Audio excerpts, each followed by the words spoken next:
amis, chers auditeurs, bonjour. Monique Nakache à l'antenne pour Paris Culture et Spectacle. La semaine dernière, nous avons présenté la respiration selon la médecine chinoise. La respiration qui est le premier et le dernier souffle de l'être humain. Et là, nous allons continuer avec le souffle, mais un souffle très différent. À ce titre, je vais donner la parole à Phil, qui est déjà passé à l'antenne et qui nous arrive avec une autre chanson en hébreu, prise de son recueil de 200 chansons israéliennes traduites par Phil. Phil, bonjour. Bonjour Monique. Manishma. Écoute, tout va bien. Tu m'as demandé de choisir une chanson parmi les 200 chansons, en effet, que j'ai traduites dans mon livre, 200 traductions de chansons israéliennes. Et aujourd'hui, j'ai choisi une chanson emblématique et importante, Shir LaShalom. J'ai choisi cette chanson surtout parce qu'elle est représentative des contradictions, des paradoxes et aussi des traumatismes de la société israélienne. C'est l'une des chansons les plus importantes de l'histoire d'Israël.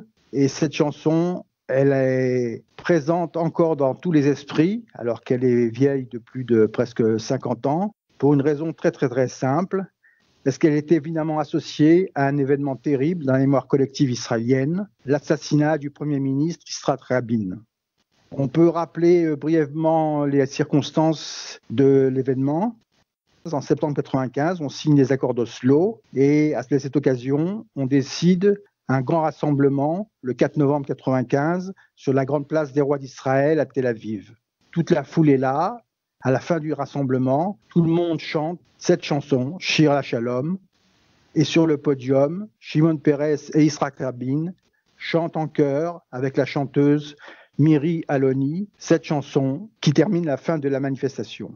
Quelques minutes plus tard, Yitzhak Rabin est assassiné par un extrémiste juif, Yigal Amir, et dans sa poche, on trouvera un morceau de papier taché de sang. C'était les paroles de Shir LaShalom. Donc c'est pour ça que cette chanson reste et restera, je pense, dans l'histoire de l'État d'Israël. Écoutons-la.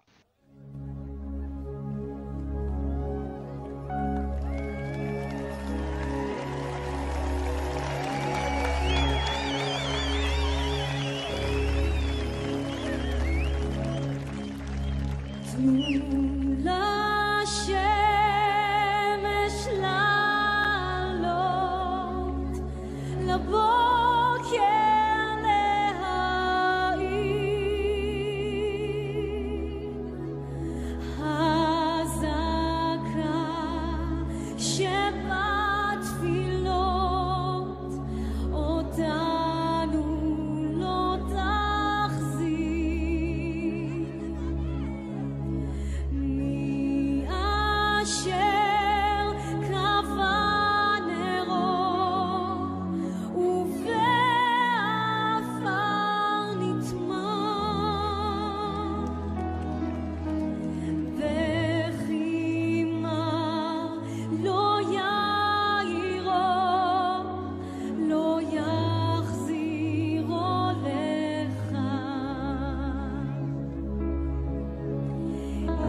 שבתפילות אותנו לא תחזיר, מיישר כפר נרו ובעפר נטמן, בחימר לא יאירו, לא יחזירו לכאן. לכן רק שירו, שיר לשלום, אל תלחשו תפילה. דווקא שירו, שיר לשלום, בצעק הגדולה. שירו, שיר לשלום, אל תלחשו תפילה. דווקא שירו, שיר לשלום, בצעק הגדולה.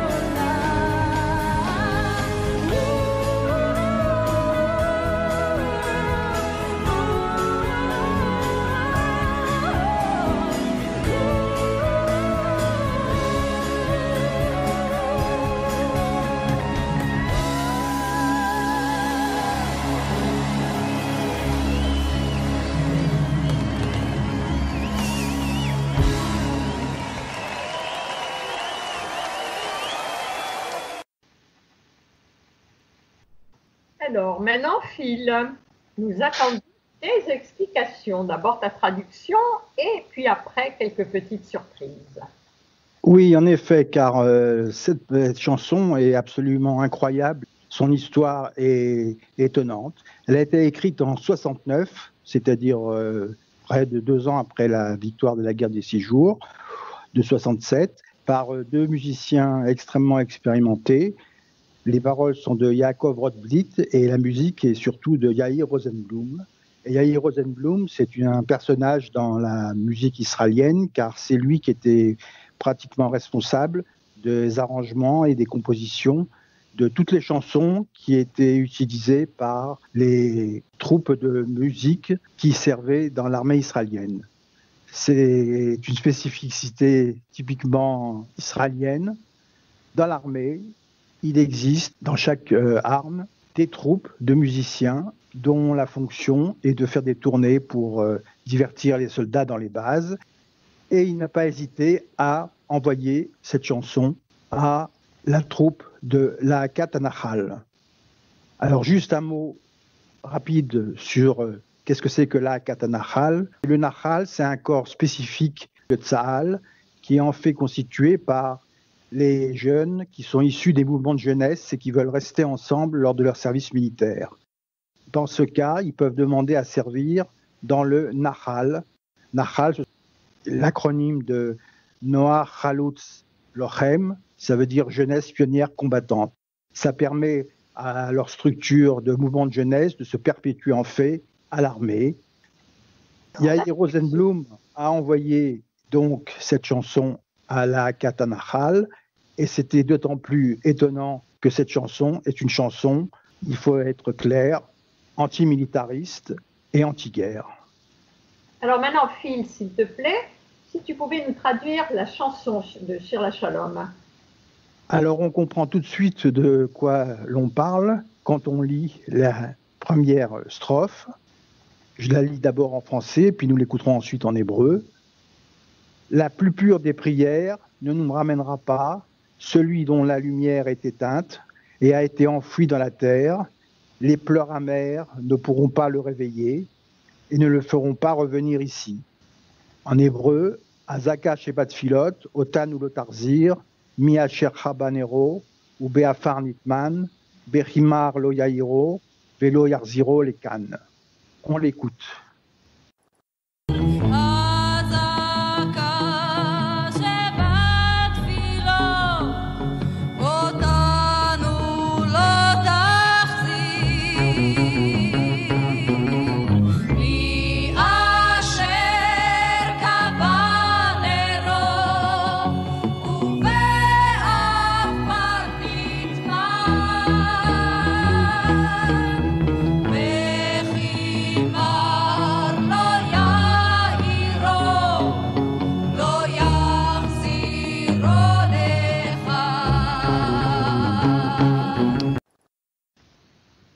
Donc on comprend l'esprit de la chanson, ce sont les morts, les soldats tombés au combat qui interpellent les vivants et qui leur ordonnent de combattre, non pas pour la guerre, mais pour la paix.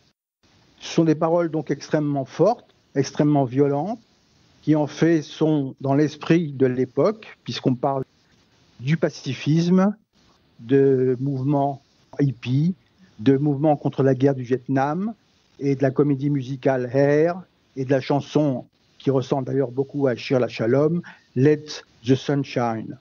Il faut reconnaître que le début de la chanson est déjà extrêmement violent. Azaka Shevat Filot Otan ou Lotarzir, qu'est-ce que ça veut dire? C'est le Kaddish que l'on récite sur la tombe. Il n'hésite pas à dire que cela ne sert à rien. C'est particulièrement poignant.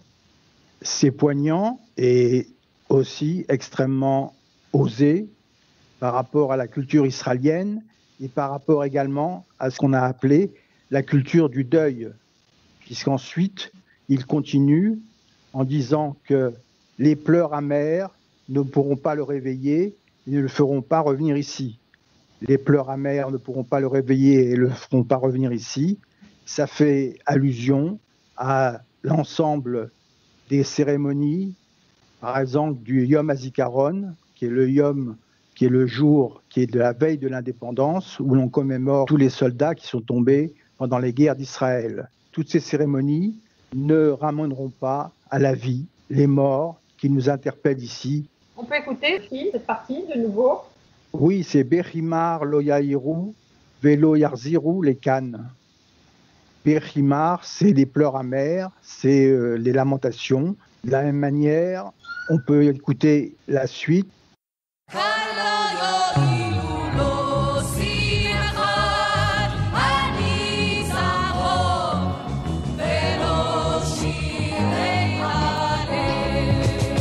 Ici, sous terre, plus rien n'est efficace, ni la joie de la victoire, ni les hymnes, ni les louanges.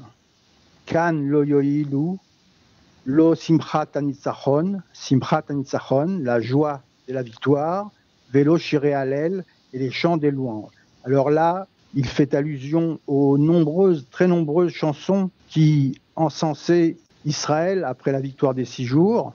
Et c'était des chansons de guerre et de victoire. Et de l'un autre côté, il fait aussi allusion à des très très belles chansons, mais d'une tristesse infinie, qui parlent des soldats tombés au combat. Et d'ailleurs, mon livre contient la plupart de ces chansons qui sont des classiques de la chanson israélienne. Par exemple, une chanson extrêmement célèbre, c'est Shnenu Mioto Akfar. Il y a Doudou, qui sont des chansons sur la guerre d'indépendance. Ensuite, il y a la chanson extrêmement connue qui vient du poème de Nathan Alterman, Magash HaKesef, qui démontre que l'État d'Israël n'a pas été offert sur un plateau d'argent. Et enfin, sur la guerre des 6 jours, il y a de très très belles chansons présentes dans mon livre. Toutes ces chansons donc glorifiaient les soldats. Et encore une fois, là, dans Shir LaShalom, on dit que tout cela ne sert absolument à rien. Qu'est-ce qu'il faut faire? Malahasot. Pour les morts, qui interpellent aussi les vivants, il n'existe qu'une solution, d'éviter la guerre. Pour qu'il n'y ait plus de combat, il faut rechercher la paix et agir activement pour qu'elle advienne. C'est ce qu'on entend dans la phrase suivante. Chantez donc seulement un chant pour la paix, ne chuchotez pas de prière, chantez plutôt un chant pour la paix dans un grand cri. Laissez le soleil pénétrer à travers les fleurs. Ne regardez pas en arrière. Laissez en paix les partants. Portez vos yeux vers l'espérance et non pas dans les viseurs des fusils. Chantez un chant à l'amour et non pas à la guerre. On écoute cette partie.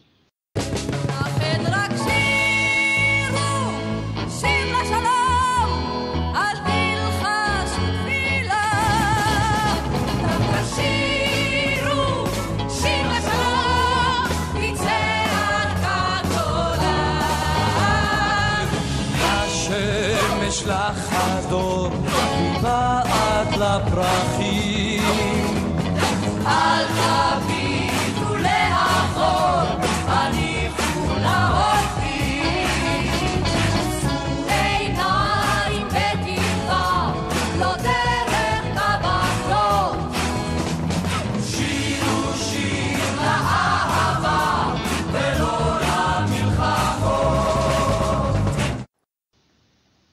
En effet, l'injonction là est claire.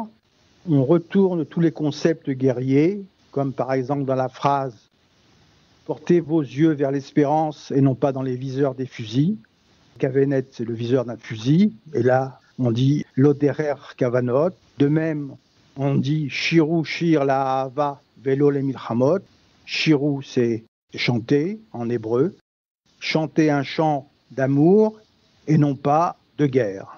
C'est donc, encore une fois, des paroles extrêmement fortes. La version originale, en fait, était encore plus provocatrice, entre guillemets, car la phrase était « Shiru shir la ahava velo la nitzronot ».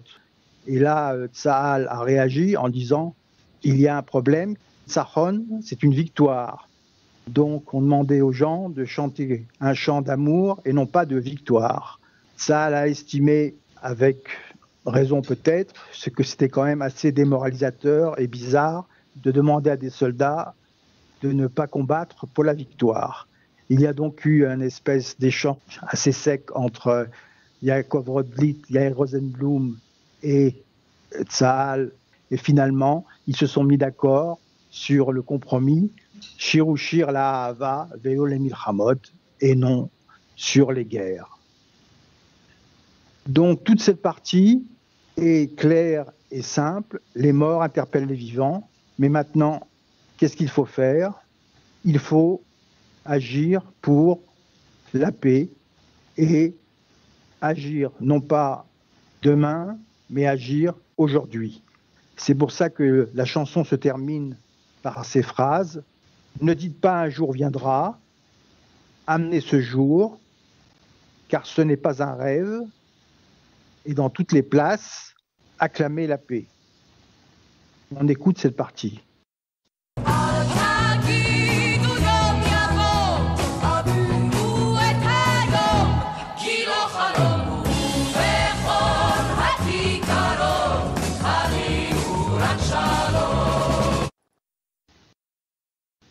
Le message est clair, il vient vraiment de la contre-culture et du mouvement hippie des années 60, de tout ce mouvement qui appelait au pacifisme. Ne dites pas un jour viendra, amenez ce jour. D'ailleurs, au niveau lexical, on peut noter l'utilisation de l'impératif fort en hébreu, à viu, à porter, à riu, à clamer. Ce sont des phrases extrêmement fortes où on exhorte les gens à être proactifs dans la recherche de la paix. Et c'est par ces mots, par cet appel à éviter la guerre, à faire tout pour la paix, que se termine le chant. On peut donc imaginer à quel point il est paradoxal qu'une troupe formée de soldats, car la Katanachal, c'était en fait des soldats qui chantaient devant les autres soldats et leur chantaient ce type de chanson. Les réactions à la chanson ont été extrêmement virulentes. Merci Phil. Alors Phil, comment trouver ton livre de 200 chansons israéliennes, traduction par Phil? Il y a plusieurs possibilités. Sur Amazon, il s'appelle 200 traductions de chansons israéliennes. Il suffit de taper www.amazon.fr/dp 17 90 35 87 60 ou carrément le nom de 100 traductions de chansons israéliennes, ou encore, de manière même plus sympathique, aller à la librairie du Temple, 52 rue des Rosiers. Le téléphone, c'est le 01 42 72 38 00, librairie spécialisée dans les livres juifs. Phil, je crois qu'il existe un format PDF également. Exactement, et pour cela, il vous suffit de me contacter à l'adresse email mjben55@gmail.com. Merci Phil, à une très prochaine fois pour une nouvelle chanson israélienne. Merci Monique, et à bientôt. Leitraot. Leitraot veleishtamea. Quant à moi, chers amis, je vous dis à la semaine prochaine. Monique Nakache pour Paris Culture et Spectacle.